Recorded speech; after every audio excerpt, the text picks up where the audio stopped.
All right, it's great to be beyond the bye week. I know the bye week came at a good time for us, but we're all here to coach and play football. So to get back in a game week, we're excited. Great opportunity to continue to move our team forward.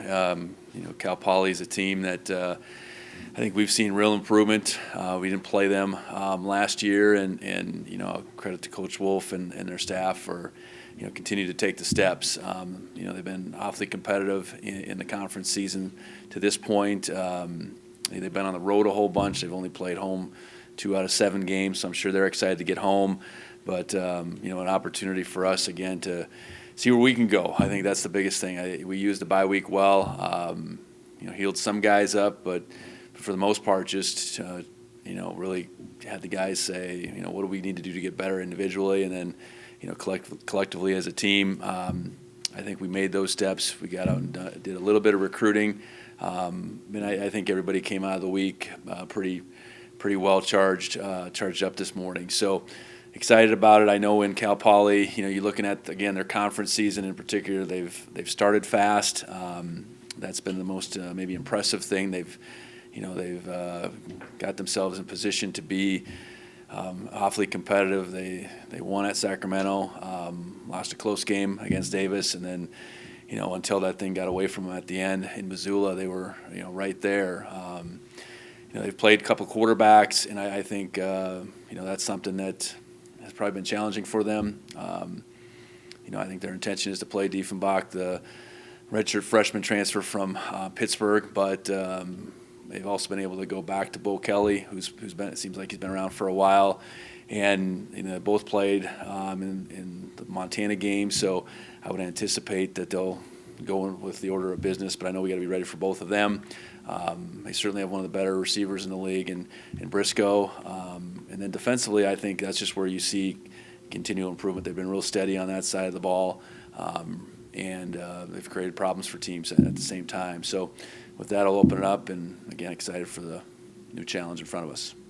Having a game in California for the first time in a couple years, I know it's one of the states that you guys prioritize. Just how great is it for some guys to come home and some people to see you guys back in California? Yeah, the way we're going to transition out of this scheduling model, but we've been able to play in California every year. So those guys from that state to get a chance to play closer to home, whether it's in San Luis Obispo, Davis, or Sacramento, I think is something that in recruiting was advantageous to them.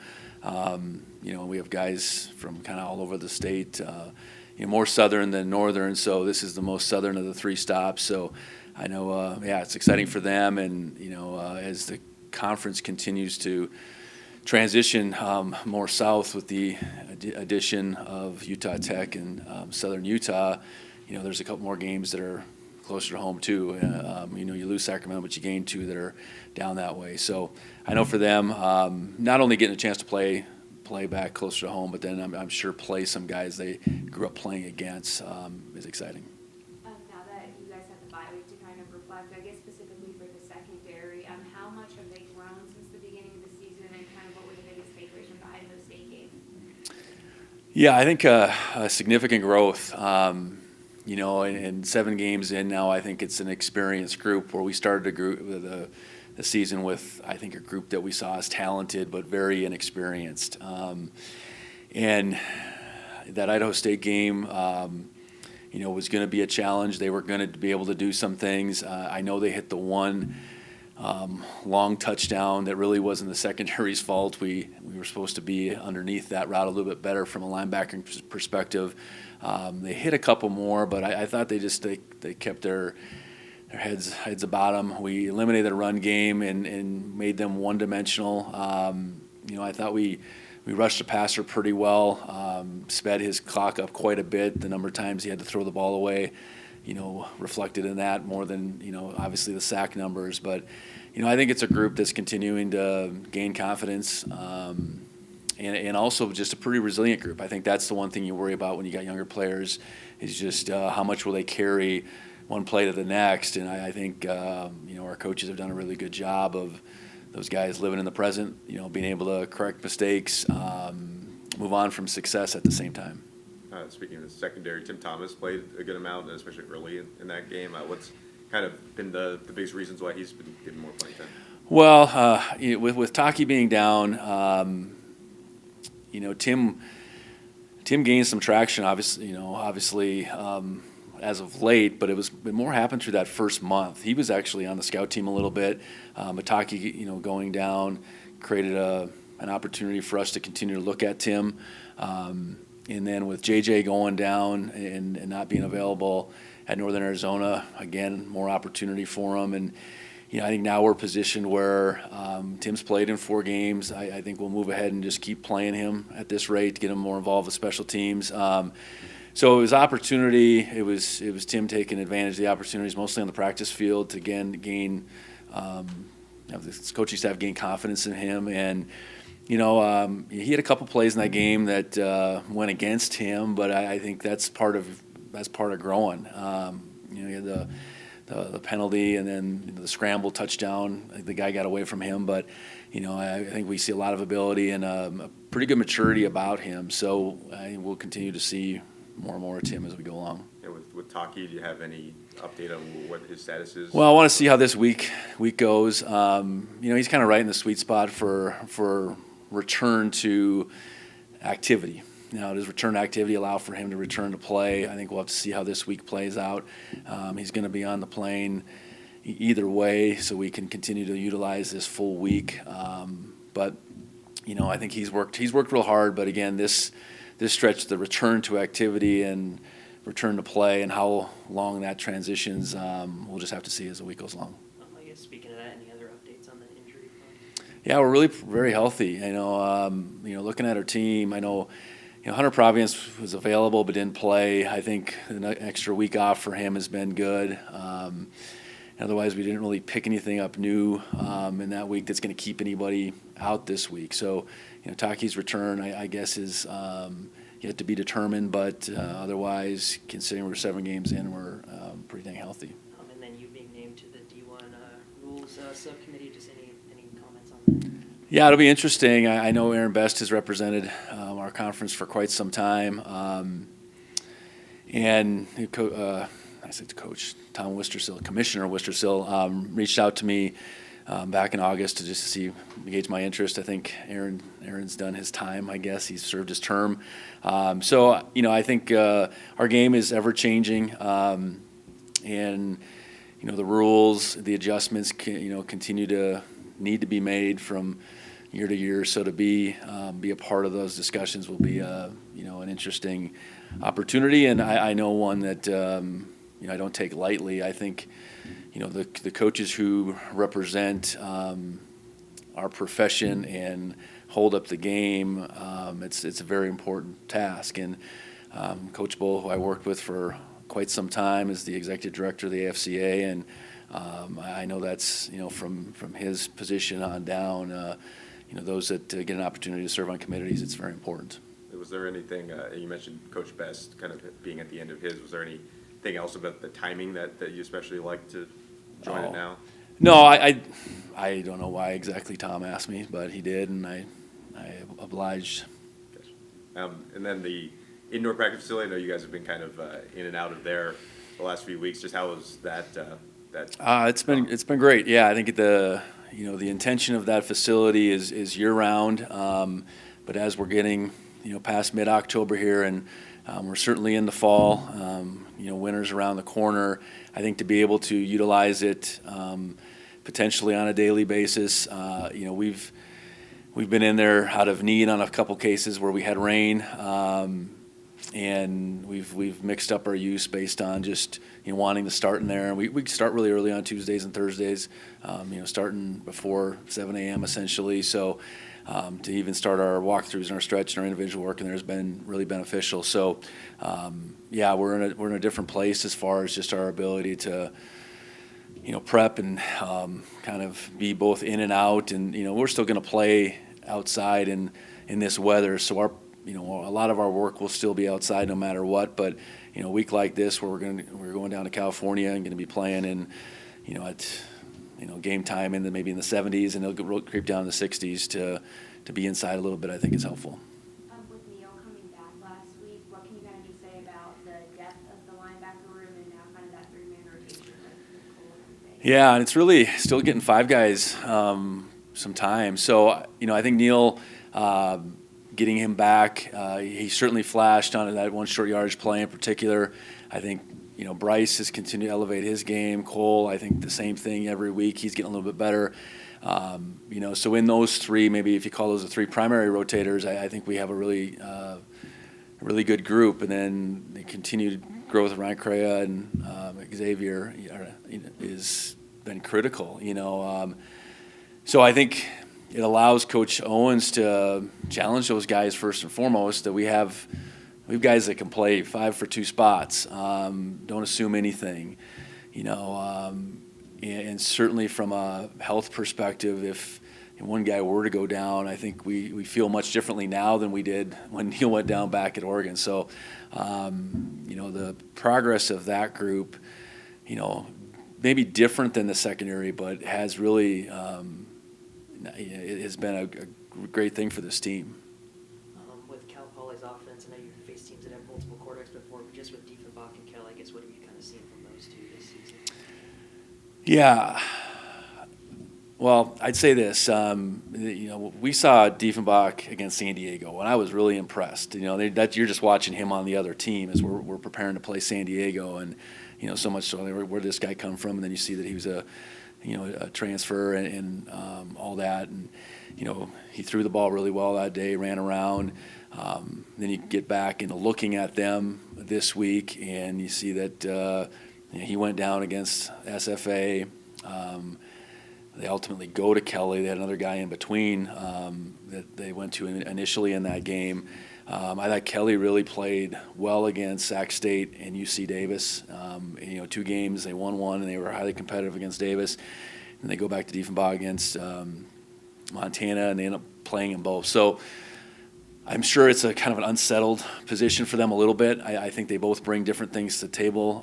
You got a 6'6" kid that can throw it around, but still pretty athletic in Diefenbach. And then, Kelly's 6 foot, has played a bunch. He's been a backup, but has played a bunch in his time there. And, I would say more of a run around guy than a drop back guy. So 2 different styles. I don't know that their offense, is quite different between the both of them, but their strengths are certainly different. So I think that's one thing you got to look at. If they both end up playing, how does that adjust their offense when one is in over the other? And I would assume again that we're going to see Diefenbach, but who knows? I think we've got to be ready to play both and defend them both, and know that they got good receivers they're throwing to. They got a couple good backs, and it's maybe as much about who else is out there than just the quarterbacks. And then defensively, I guess what you've seen on that side, especially keeping them in some of these conference games recently. Yeah, they fly around. They play really hard. I think they've been disruptive up front, and they've had guys kind of in and out there. I know based on injury, their 2 linebackers lead them in tackling, and those guys are very active. They're sideline to sideline. They're pressure guys. I think they've had some injuries in the secondary as well. So I would imagine the bye week will do them well too. You saw a little bit different team out there the last time than maybe the previous 2 games, just based on injury. So, but impressed. I think they've definitely taken a step forward since we saw them last, which was a couple of years ago. And it starts with just being sound and playing hard. And then the guys believing in what you're doing, and it appears that they've taken some real strides in that regard. During the bye week, kind of in the middle of the season, you had a chance to sort of reflect. What do you think about the team sort of gradually progressing each week? Like on the field, players said that was something you set out for practice today, not being like an up and down team, but just continually winning and getting better each week. Well, it becomes more evident when you sit at home on a Saturday and watch college football. You see it firsthand. The head scratchers, I guess. Teams that are supposed to perform a certain way and don't, and teams that maybe aren't supposed to perform a certain way do, and you just don't want to ride that wave. These opportunities to play a college football game are minimal. You're playing once a week. You want to be able to pour everything you can into it. You want to show up with a consistent team, an improving team each week. And I think we've done that certainly through the conference season now. And now the charge is to continue to do that, to go on the road after a bye week, to utilize that bye week to get better. So no, I think it was a comment based on just observations from Saturday, just getting a chance to probably pay attention to the college game a little bit more than you do on a normal Saturday, other than just maybe looking at scores. You actually watch games and see how teams are performing. And I think you could say some has to do with parity maybe at the highest level, but I think a lot has to do with what is everybody's approach. So we're after a consistent approach. We're after improvement. And I think we've been able to see that. And I think we have a hungry team that still realizes its best is out there, and we got to keep that thought process the same way. We've done more than scratch the surface, but we got a ways to go, and we have not arrived by any means. And to keep chasing whatever that means, we got to stay after it on these days out on the practice field in particular. Coach, going against Idaho State a couple weeks ago, another good receiving corps. Just how much confidence does this secondary have going into this Cal Poly game against another good receiving corps in Briscoe and the supporting cast? Yeah, I think that's a game that certainly builds your confidence because they were challenged, and we mixed up coverage. We were really for the most part really assignment sound in that game.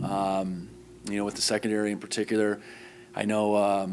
They made a couple plays, but what we've continued to do, over the course of this season is really limit the big explosive plays. I know we gave up one huge one in that game, but that was it. That was their last scoring play. That cut that game to 20-14, and there could have been a lot of cause for panic in that moment. But I think guys recognized that. Okay, what was our flaw in that particular play? That was a really good player that made that play. Both ends, quarterback to receiver, and let's go out and keep fighting. The fact that we turned them over 3 times. I know the one was at the end of the half, but Carson's strip fumble is evident of a guy that is just playing, and that was going to be a big play for them, and it turns out to be a hustle big play for us. So I think. Our secondary, just like this team, recognizes it's continuing to improve, but it has so much more out there, and the guys are staying in that mindset of being hungry, and our coaches are continuing to coach them, and our guys are allowing themselves to be coached. I think that's the key piece to it all. Now that we're kind of a handful of months post revenue sharing, house settlement, I'm just curious if there's any results of that you've seen, anything that's changed maybe just since that went down. Well, I think you have that plus the adjustment in the transfer portal now that's been around for a few weeks now, I guess. I think time will tell what that means. So the two worlds still colliding, and what that all means for player movement is something that it will continue to happen, but will it happen differently because the timing will be a little bit different as we go into November and December, and the portal technically not opening till January 2nd. Will there be, I don't know, a tempered way it kind of happens this year? It might. It's still going to be their movement is, and I know. Will the highest level payrolls be as high? I don't know. I mean, I know pre-July 1st, a lot of people were able to unload a lot of money, and that doesn't affect what we did by any means, but there's a trickle down that happens. So will some of that be, again, tempered would be the word I would use, I suppose, but I don't know. I think ultimately is a more competitive game at the highest level. Is that what you're seeing? The ability for programs, I think Indiana and Vanderbilt in particular, to jump up and do what they're doing is a product of our new world. And how much it's affecting our level, I think that comes more in the turnover that we're seeing or adapting to, I guess. I don't think at our level anybody's significant investment is showing up, or whether you can tell that or not, I guess. So I'd say time will tell. I think at the highest level, there's no doubt the financial component has changed the balance of power a little bit, or how you can get the power. But at our level, I think it's still we'll see how that goes. Yeah, and just having the NIL in-house, I know that's something you were happy about. Is it gone kind of has been relieving, I guess, as you? Yeah, and I think, we're still a little bit in work in progress here, with our collective still living outside, with our foundation taking on a greater role, us coming together entirely probably at the end of this fiscal year. So, no, it's been positive for sure. I don't know that it's where it's going to be, though, I guess. Ask me in another year. I think I'd have a better sense for where that's at. With Rocky, obviously, I know receiver to tight end isn't a huge shift, but I guess anything he can maybe take from his receiving experience in high school that he has kind of brought to the tight end position? Oh, I think for sure. I think the things he was able to do as a dedicated receiver, running routes, body position, adjusting the football, I think those are all things that you could see were pretty natural to him. His play on the basketball court, I think, translates as well. I think, not that we were concerned, but his bigger transition was going to be the inline blocking and how physical he could be, and he was playing safety on the other side, so it wasn't like he was playing defensive end or something, but he was physical as a safety. So I think we made a pretty educated guess that, okay, he's going to be able to translate. There's certainly some things he's going to be able to take with him, and he can figure out the rest. And I think he's done that. I think to have the success he's had into his redshirt freshman year, I think is not a complete shock, but we're very excited about it at the same time. He's extremely competitive and talented at the same time. So you put those two things together, this is what can happen. I know you mentioned the blocking there too. I know he's mentioned it, and Jordan mentioned it. But just how do you feel like he's grown kind of in that aspect? I know he's found the end zone, but just as a blocker. No, I think he's been good.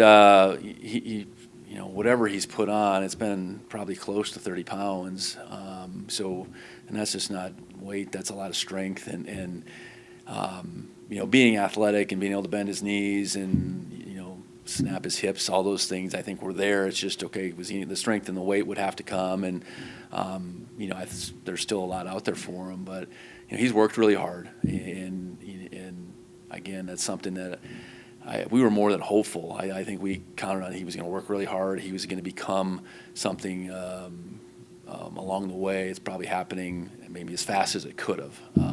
Not faster than we thought it might, but as fast as it could have. And we're really pleased with what he's done so far.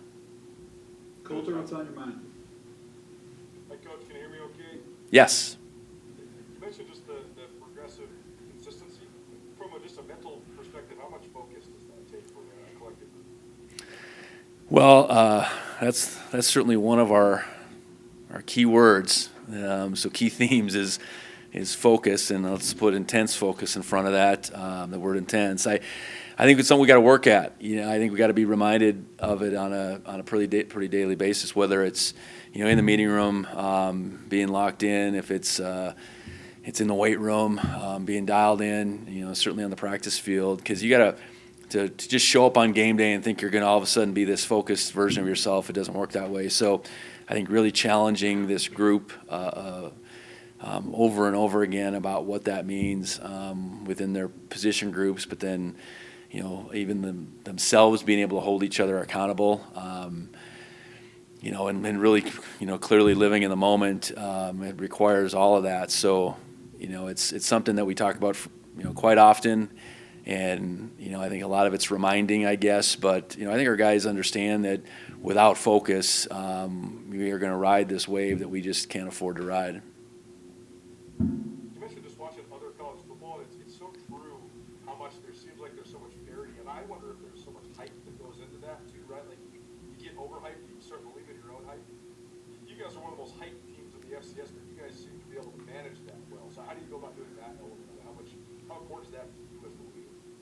Yeah, I guess don't read anything you guys write or put on TV. That's where you got to start. No, I don't know. I think you value what you can be versus what everybody's saying you are. I think when you're a competitive group, you know that how you'll be judged comes at the end of the road. It doesn't come in the midst of it. And I think that's, there's a constant reminder there too.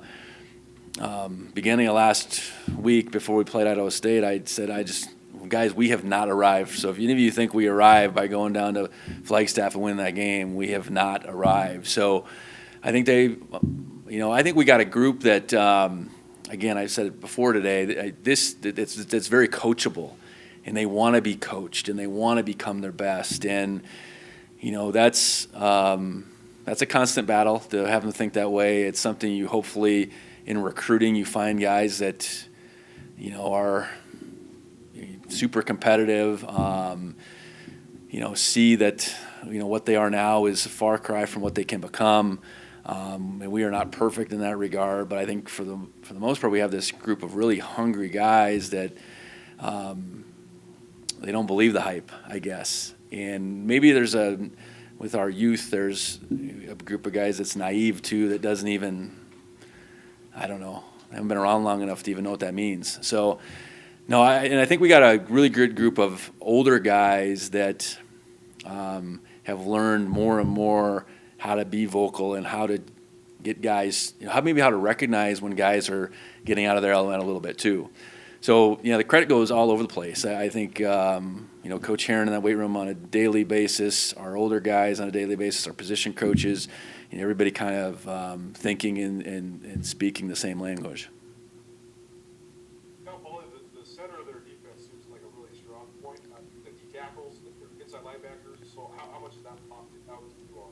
Yeah, absolutely. I think it starts with their front, and they're able to roll some guys through there. But they got some really good individuals in that group. I think their ability to mix up fronts, I think, is part of it. Their willingness to be pretty aggressive with their numbers, and play some man-to-man coverage and play some zero coverage. At times, I think that's all part of it. They move well, I think, and are coordinated and sound within that movement up front. Talked about their linebackers. Those guys are very active, and I know Mikey Diamato was with us for a brief time in the summer, so he's found his way and is leading them in tackles. So it definitely starts with that core, but then it extends to their ability to be aggressive because they think they can cover on the outside too. I think it goes hand in hand. So we've gotten better at handling movement, I think, through the course of the season, of identifying, and being on the same page up front. And, they're definitely going to challenge that on Saturday.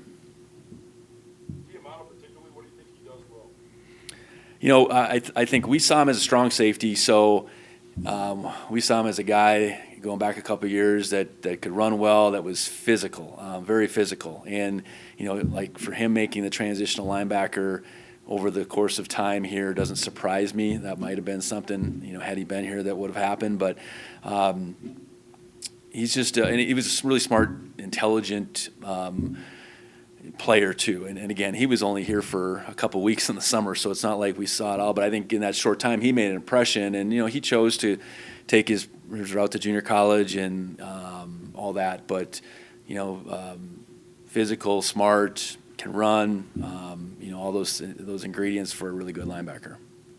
You mentioned Diefenbach and Kelly and some of the other receivers, but I want to ask you specifically about Briscoe. He seems like, first of all, one of the best guys I've seen in the league, but also just a guy that's a little bit different than some of the other guys too. So Yeah. I think makes him stand out. Yeah, you just statistically 30 catches, 7 touchdowns just there. I think the next guy maybe has 19. So he's a guy they're targeting. He can run. He's got good size. He's 6'2", 200 plus, I know, and I think good body control.